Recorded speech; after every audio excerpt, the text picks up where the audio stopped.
آپ سن رہے ہو، ایک ایسی خبر آ گئی ہے جس خبر کے بعد عمران خان صاحب کے جو چاہنے والے ہیں وہ ناچ ناچ کے فرش توڑ دیں گے، زمینوں میں گڑھے ڈال دیں گے، فصلیں اجاڑ دیں گے، کیونکہ یہ ان کا پرانا طریقہ ہے، پہلے ناچیں گے اور اس کے بعد ماتم کریں گے۔ ڈونلڈ لو نے اپنا بیان جاری کر دیا ہوا ہے، یا تحریری بیان دے دیا ہے سب کمیٹی کو، اور آج وہاں پر ہیئرنگ بھی ہوگی پاکستان میں انتخابات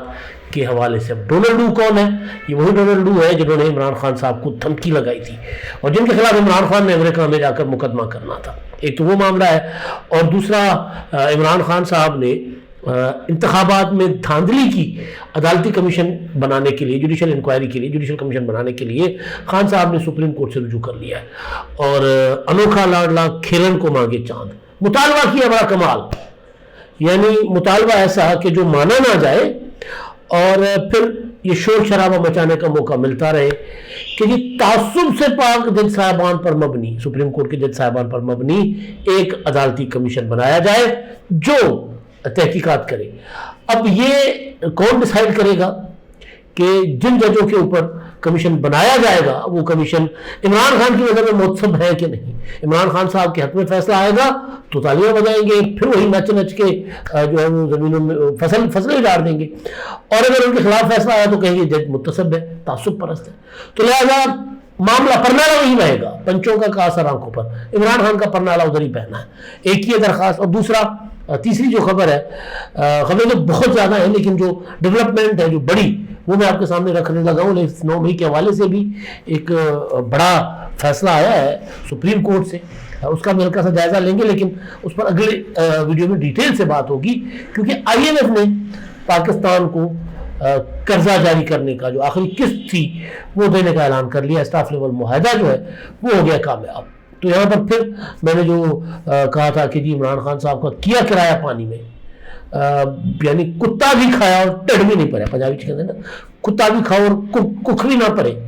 تو وہ عمران خان صاحب کے ساتھ حال ہے، یعنی سارا کچھ کر لیا لیکن ہوا کچھ نہیں، بدنامی مول لے لی، اپنے اوپر حب الوطنی، اپنی حب الوطنی کے اوپر سوال عمران خان صاحب نے کھڑے کروا دیے، لیکن ہوا وہی جو ہونا تھا۔ یہ عمران خان صاحب کو بھی پتا تھا کہ IMF ان کی چٹھی پر، ان کے خط پر پاکستان کے ساتھ نیگوسیشنز نہیں روکے گا۔ یہ عمران خان صاحب کے سارے جو مدبر، دانشور، جتنے بھی نورتن ہیں عمران خان صاحب کے، ان سب کو پتا تھا کہ یہ نہیں ہوگا، لیکن غیر یقینی کی صورتحال پیدا کرنے کے لیے جو ان کا خواب ہے کہ پاکستان کسی صورت سری لنکا بنے، اسٹاک ایکسچینج بیٹھ جائے، لوگ انویسٹمنٹ نکال لیں، دوڑ جائے پاکستان سے، اور پاکستان کا برا حال ہو، اور برا حال ہو تو پھر میں آ جاؤں، کیونکہ خان صاحب کو یقین ہے کہ وہ صرف اور صرف انتشار کی صورت میں ہی اپنی سیاست کو زندہ رکھ سکتے ہیں، لہذا انہوں نے طرح طرح کی کوششیں کی جو کامیاب نہیں ہوئی، چپیٹ پڑی بھائی، ادھر سے چپیٹ پڑتی ہے، ادھر سے چپیٹ پڑتی ہے، مطلب وہ آپ نے دیکھی ہے نا وہ چپیٹ کشتی پنجاب میں ہوتی ہے، تو اچھل اچھل کے ایک دوسرے کو تھپڑ مارتے ہیں بڑے بڑے پہلوان۔ تو خان صاحب کو ہر طرح سے یہ ہو رہا ہے۔ اب وہ جو IMF کا جو اعلامیہ ہے پاکستان حکومت کے ساتھ اپنا مذاکرات کی کامیابی کے بعد، اس میں ایک تو عمران خان صاحب کے لیے اچھی خبر نہیں ہے، اور ساتھ ساتھ پاکستان کے غریب عوام کے لیے، بلکہ غریب کے اب تو جو مڈل کلاس ہے وہ بھی بیچارے پستے جا رہے ہیں۔ معاہدہ ہو گیا کامیاب، $1.1 ارب، یعنی $1.10 کروڑ کی آخری قسط جو ہے وہ پاکستان کو ملے گی، جس کا معاہدہ جب ہوا تھا اپنا نگران اپنا PDM کی حکومت کے دوران۔ اچھا، اور بلکہ عمران خان نے کیا تھا، اور عمران خان توڑ گئے تھے معاہدے کو انہوں نے، پھر اس کے بعد دوبارہ ری-نیگوشیٹ ہوا تھا، اور یہ وہ دوبارہ۔ اور اس کے علاوہ حکومت پاکستان نے جو اقدامات کرنے کی یقین دہانی کروائی ہے وہ یہ ہے کہ جو 9 لاکھ سے زیادہ دکاندار ہیں، ریٹیل ٹیکس جو ہے وہ عائد کیا جائے گا۔ اس کے علاوہ بے نظیر انکم سپورٹ پروگرام کے اخراجات وفاق اور صوبے مل کر برداشت کریں گے۔ موسمیاتی تبدیلیوں اور تباہیوں کے بعد بحالی کے اخراجات کی بھی کے لیے بھی حکمت عملی تیار ہوگی، لیکن جو اصل چیز ہے جو ہمارے لیے ہمارے اوپر بجلی بن کر گرنی ہے، گری ہے، بلکہ وہ یہ ہے کہ بجلی کی قیمتوں میں اور اضافہ کیا جائے گا۔ جب تک یہ اثرات ہیں نا اپنا ٹیکس ریٹ بڑھانے کا اور دیگر معاملات کے جو مالی فوائد پاکستان کی ریاست کو حکومت کو جب تک ہوں تو تب تک IMF نے کہا کہ تیل نکالو لوگوں کا، گرمیاں بھی آ رہی ہیں، بجلی ٹکا کے استعمال ہوگی اور پھر لوگ بجلی کے بغیر رہ بھی نہیں سکیں گے، لہذا بجلی کی قیمتیں بڑھاؤ۔ تو کہا جا رہا ہے کہ 5 روپے فی یونٹ خدشہ ہے، خطرہ ہے یہ، کیونکہ امکان نہیں، خطرہ ہے کہ 5 روپے فی یونٹ بجلی کی قیمت میں اضافہ ہو سکتا ہے۔ تو اب حقیقت یہ ہے کہ یہ ظاہر ہے کوئی معاہدہ، اس طرح کے معاہدے، اس طرح قرض ملنا کوئی خوشی کی بات نہیں ہوتی، لیکن مسئلہ یہ ہے کہ ہمارا کوئی چارہ ہی نہیں ہے ہمارے پاس، کہ جب تک IMF کا ٹھپا نہیں لگے گا تب تک ہمارے پاس انویسٹمنٹ نہیں آئے گی۔ اب یہ حکومت کے اوپر ہے کہ حکومت اس کو کیسے بہتری کی طرف لے کر جا سکتی ہے۔ میں ڈونلڈ لو پر آتا ہوں۔ ڈونلڈ لو ماشاءاللہ عمران خان صاحب کے ہیرو بننے جا رہے ہیں، لیکن دوسری چیز جو عمران خان صاحب نے سپریم کورٹ میں درخواست دائر کی ہے، پٹیشن دائر کی ہے اپنے وکیل حامد خان کے ذریعے کہ جناب یہ جو انتخابات ہوئے ہیں ان میں دھاندلی ہوئی ہے اور اس کا غیر جانبدارانہ آڈٹ ہونا چاہیے، اور آڈٹ کر کے پھر جو ظاہر ہم سے چھینی ہوئی سی نشستیں ہمیں واپس دی جائے۔ لیکن انہوں نے جو ڈیمانڈ رکھی ہے اس اپنی پٹیشن میں، یعنی جس جج کے سامنے، جس سپریم کورٹ کے چیف جسٹس کو یہ دی گئی، ان کو کہا کہ آپ تعصب پرست ہیں، آپ نہیں بیٹھیں گے اس کمیشن میں، فلاں فلاں فلاں جج صاحب بھی تعصب پرست ہوں گے۔ مطلب یہی ہے نا کہ اگر آپ 17 رکنی سپریم کورٹ کے سامنے ایک پٹیشن رکھتے ہیں کہ جی ہمیں عدالتی کمیشن چاہیے لیکن ان ججوں پر مبنی جو تعصب نہ رکھتے ہوں، جو متعصب نہ ہو، تو جوڈیشل کمیشن بنائے اس لیے جاتے ہیں کہ سمجھایا جاتا ہے کہ بہتر انویسٹیگیشن جو ہے، تحقیقات جو ہے وہ جو عدالتی کمیشن ہی کریں گے، اس کے بعد پھر اپنی سفارشات مرتب کرتے ہیں وغیرہ وغیرہ۔ لیکن اب یہ آغاز ہی یہیں سے ہو رہا ہے کہ جی ہمیں متعصب جج نہیں چاہیے۔ تو اب فرض کر لیں کہ عمران خان صاحب، اب آپ کو یاد ہوگا، میں دوبارہ ریپیٹ کرتا ہوں، پہلے بھی میں نے 1-2 بار ولاگ میں ذکر کیا ہے کہ جب 3 اپریل کو قاسم سوری نے رولنگ دے کر تحریک عدم اعتماد جو ہے وہ مسترد کر دی تھی، اور پھر پلان کے تحت عمران خان نے اسمبلی توڑ دی تھی، ایڈوائز کر دی صدر کو، اور صدر صاحب نے اسمبلیاں توڑ دی تھی، تو اس کے بعد عمر عطا بندیال جو عمران خان صاحب کے سپر ہیرو ہیں، ان کی سربراہی میں سو موٹو نوٹس لیا سپریم کورٹ نے، اور 7 اپریل کو سپریم کورٹ نے کہا کہ اسمبلیاں توڑنے کا اقدام غلط تھا، اسمبلیاں بحال، تحریک عدم اعتماد 9 اپریل کو پیش ہوگی، اور 9 اپریل کو اگر کسی نے رکاوٹ ڈالی تو وہ توہین عدالت کا مرتکب ہوگا، اس کے خلاف سنگین کارروائی ہوگی۔ تو وہ پھر اس دن عمر عطا بندیال کی تصویروں پر جوتے پڑے تھے، جو جج صاحبان وہاں بیٹھے ہوئے تھے، ان سب کو، اور سب کے سب جج جو مطلب اس وقت جو تھے میجورٹی، ان کے لیے کہا جاتا تھا کہ ہم خیال جج صاحبان ہیں۔ تو اس وقت اس فیصلے کے لیے وہ عمران خان کمپنی کے لیے وہ اچھے جج نہیں تھے۔ آپ کو یاد ہوگا عمران خان صاحب تقریریں کرتے تھے کہ آدھی رات کو عدالت کھل گئی ہے، یہ ہو گیا وہ ہو گیا، تو عجیب و غریب قسم کی۔ اب وہ جو بھی جج بیٹھیں گے، انہوں نے انتخابات میں ظاہر ہے دھاندلی کا الزام جو لگا رہا ہے، عدالتی کمیشن بنے گا تو دھاندلی کا الزام لگانے والے کو ثبوت سامنے رکھنے ہوں گے۔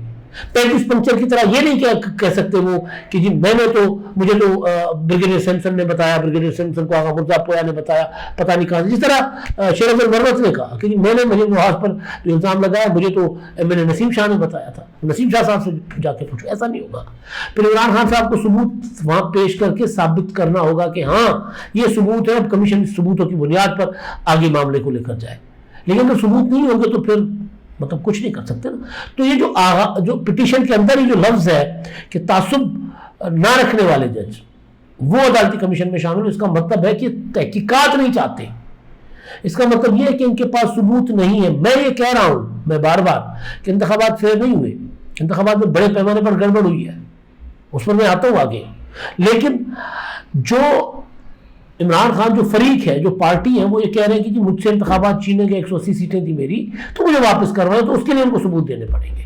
تو اس لیے وہ آغاز میں وہ نہیں چاہتے کہ تحقیقات ہو، وہ چاہتے کہ اسی طرح شور مچاتے رہیں، اسی طرح دھوم اڑاتے رہیں، اسی طرح وہ اور تاکہ ان کی دکانداری، ان کے معاملات چلتے رہیں۔ تو بہرحال اب تعصب سے پاک جج، اب وہ عمران خان کی نظر میں تو کوئی بھی ایسا بندہ جو عمران خان کی، مطلب شیخ رشید جو ہے وہ چپڑاسی تھے، عمران خان کے ساتھ مل گئے، شیخ رشید سے بڑا کوئی بندہ نہیں تھا دھرتی پر۔ پرویز الہی ڈاکو تھے، عمران خان کے ساتھ مل گئے، پرویز الہی سے بڑا کوئی وفادار ساتھی کوئی نہیں ہے۔ تو یہ پرانا وتیرہ ہے عمران خان صاحب کا. اب یہ مطلب یہ بیل نہیں چڑھنی مجھے. تو اچھا اب جو میں بات کر رہا تھا ڈونلڈ بلوم والی، ڈونلڈ بلوم تو پاکستان میں ہے نا. ڈونلڈ لو کو عمران خان صاحب کی جو لابنگ تھی کروڑا روپے اور لاکھوں ڈالر خرچ کر کے اور پھر امریکن کانگریس مین پر انویسٹمنٹ کر کے، انویسٹمنٹ کے کئی طریقے ہوتے ہیں، میں رشوت کی بات نہیں کر رہا، مسلسل انویسٹمنٹ کیا ہے وہاں پر الیکشن ہو رہے ہیں صدارتی. تو امریکن صدارتی انتخابات میں جو ریپبلکن پارٹی ہے اس کو پی ٹی آئی کی سپورٹ ہے، پی ٹی آئی کی کیونکہ اوورسیز پاکستانی زیادہ پی ٹی آئی کے ساتھ ہے تو وہ سپورٹ کر رہے ہیں. تو بہرحال صدارتی الیکشن کو مد نظر رکھتے ہوئے وہاں پر اوورسیز پاکستانیوں کا رانجھا راضی کرنے کے لیے جو اپنا ریپبلکنس ہیں انہوں نے بلا لیا ڈونلڈ لو کو سب کمیٹی میں. اب سب کمیٹی میں انہوں نے ایک تحریری بیان جاری کیا ہے، بیان جمع کروایا ہے. اچھا اس میں انہوں نے مختلف کرائٹیریاز بتائے کہ پاکستان کے انتخابات، وہ کہہ رہے ہیں کہ جی میں 1993 میں جب پشاور میں تھا ایک جونیئر سفارتکار کے طور پر، تب بھی میں نے جائزہ لیا تھا پاکستان میں انتخابات کا، تو اس وقت بھی بے ضابطگیاں ہوئی تھیں. اس وقت بے نظیر بھٹو اور نواز شریف کے درمیان مقابلہ تھا، اور اب عمران خان ہے، نواز شریف ہے، اور بے نظیر بھٹو کے صاحبزادے بلاول اور ہم سفر آصف سرداری صاحب، اس وقت بھی ہوا تھا. اب کے انتخابات کے حوالے سے وہ کہہ رہے ہیں کہ بے ضابطگیاں ہوئی ہیں لیکن مسابقتی اور منظم طریقے سے انتخابات ہوئے ہیں. انتخابات سے پہلے وہ کہہ رہے ہیں کہ دہشت گردی ہوئی، فورسز کے اوپر حملے ہوئے، سیاستدانوں کے اوپر حملے ہوئے، لیکن انتخابات کے دن جو ہے وہ قدر پرامن اور سب کو موقع ملا انتخابات میں ووٹ ڈالنے کا. وہ کہہ رہے ہیں کہ جی ان انتخابات کی مثبت چیز ہے وہ یہ ہے کہ لوگ نکلے اور لوگوں نے ووٹ ڈالا. 93 میں بھی یہی ہوا تھا کہ لوگوں نے تمام رکاوٹوں کے باوجود بھی ووٹ ڈالا، اور اب یہ ہوا کہ لوگوں نے ووٹ ڈالا ہے. 2024 کے انتخابات میں 8 فروری کے 6 کروڑ لوگوں نے ووٹ ڈالا ہے، جس میں 2 سے 2.5 کروڑ وہ بتا رہے ہیں کہ وہ خواتین کا ووٹ ہے، خواتین نے ووٹ کاسٹ کیا ہے، جو ایک پوزیٹو چیز ہے، انتہائی مثبت چیز ہے جو وہ کہہ رہے ہیں. لیکن بے ضابطگیاں ہوئی ہیں، نتائج میں ایشوز ضرور ہوئے ہیں، لیکن وہ یہ نہیں کہہ رہے کہ بڑے پیمانے پہ ریگنگ ہوئی ہے، بڑے پیمانے پہ دھاندلی ہوئی ہے. بے ضابطگی ایک ایسا لفظ ہے، آپ آڈٹ رپورٹ دیکھتے ہوں گے اکثر آڈیٹر جنرل کی کہ جناب 10 کھرب کی بے ضابطگی ہے. اب بے ضابطگی کیا ہوتی ہے کہ جی میں نے ایک اماؤنٹ سرکاری خزانے سے نکال کر ایک ہسپتال کو دوائیاں فوراً فراہم کر دی. اس کا ضابطہ یہ تھا کہ میں نے وہ پہلے اس کے لیے پراپر ایک اپنا درخواست موو کرنی تھی خزانہ، وزارت خزانہ سے اس کی منظوری آنی تھی، اس کے بعد ہیلتھ ڈپارٹمنٹ میں جانا تھا، اس کے بعد ٹینڈر ہونے تھے، اس کے بعد یہ ہونا تھا وہ ہونا تھا، کوئی 2 ماہ اس میں لگ جاتے، لیکن دوائی فوراً چاہیے تھی. تو میں نے ضابطے سارے کر دیے معطل. میں نے کہا کہ جی یہ پیسے فوراً دو نا اسپتال میں، وہاں پر تو وبا پھیلی ہوئی ہے، دوائیاں پہنچاؤ فوراً. یہ بے ضابطگی ہوتی ہے. کرپشن، بے ضابطگی اور دھاندلی میں فرق ہوتا ہے. وہ کہہ رہے ہیں بے ضابطگی. اچھا میرا اپنا پوائنٹ، اب میں اپنی جگہ قائم ہوں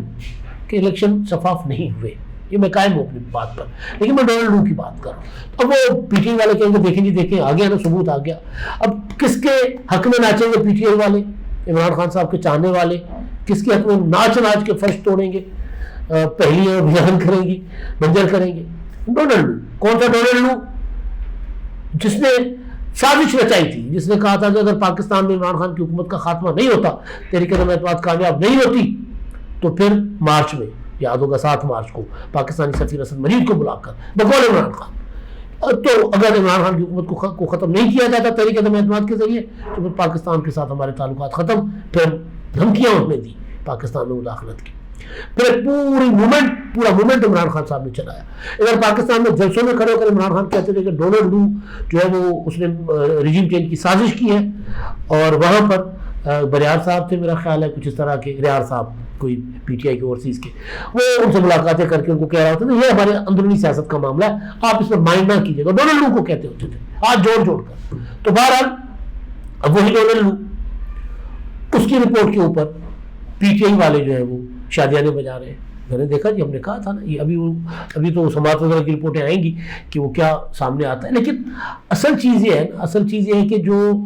دھاندلی ہے وہ اس کا وہ بات نہیں کر رہے ہیں. اور ساتھ ساتھ پھر وہ نیچے کہتے ہیں کہ جی پاکستان کے ساتھ تو ہماری شراکت داری ہے، ہماری انویسٹمنٹ ہم کرتے ہیں پاکستان میں، پاکستان کے ساتھ ہر طرح کا ہم تعاون کرتے ہیں، وہ تعاون بھی جاری رکھنا چاہیے. عمران خان صاحب کی لابنگ جو تھی، ان کا اصل جو مقصد تھا وہ یہ تھا کہ کسی صورت پاکستان کو امریکہ پاکستان کی حکومت کو تسلیم نہ کرے. جو کانگریس میں نے خط لکھا تھا وہ یہی تھا جو بائیڈن کو کہ جی وہاں دھاندلی ہوئی ہے اور دھاندلی کی وجہ سے یہ سارا کچھ ہوا ہے، تو اس لیے اس کو تسلیم نہ کریں۔ بہرحال ڈونلڈ لوگ کہتے ہیں کہ جی اظہار رائے کے ایشوز رہے ہیں، اپنا حملے ہوئے خواتین صحافیوں کے اوپر۔ اب خواتین صحافیوں کے اوپر حملے کون کرتے رہے سب کو پتہ ہے، وہ تو پی ٹی آئی والے کرتے ہیں۔ تو مطلب رپورٹ میں یہ نہیں ہے کہ ساری کی ساری رپورٹ الیکشن کے خلاف ہے، یہ بھی نہیں ہے کہ ساری کی ساری رپورٹ یا ان کا جو اسٹیٹمنٹ ہے سارا کا سارا وہ الیکشن کے حق میں ہے، مکس ہے۔ جس طرح کے انتخابات پاکستان میں ہوتے ہیں اس طرح کے انتخابات وہ کہہ رہے ہوئے ہیں، جس طرح کی پابندیاں پاکستان میں رہتی ہیں اس طرح کی پابندیاں ان انتخابات میں تھی، یعنی جو 2018 میں ہوا تھا، جو 2009 میں ہوا تھا، 2088 میں ہوا تھا، 1988 میں ہوا تھا، اور 1990 میں ہوا تھا، 2009 کہاں سے آ گیا، اور 93 میں ہوا تھا، وہی کچھ اب بھی ہوا ہے، کوئی انوکھا نہیں ہوا۔ ہاں اتنا ضرور وہ کہہ رہے ہیں کہ کچھ پولیٹیکل پارٹیز کی رجسٹریشن کے ایشوز تھے، اب وہ ایشوز جو ہے وہ پولیٹیکل پارٹی کے ہی ہیں، اس میں جو اسٹیبلشمنٹ کی خواہش ضرور ہوگی کہ کسی طرح پی ٹی آئی جو ہے وہ اپنا انتخابی عمل سے باہر ہے، لیکن موقع پی ٹی آئی نے خود فراہم کیا بلے کا نشان گواہ کر۔ اب تک کے لیے اتنا ہی، اللہ حافظ۔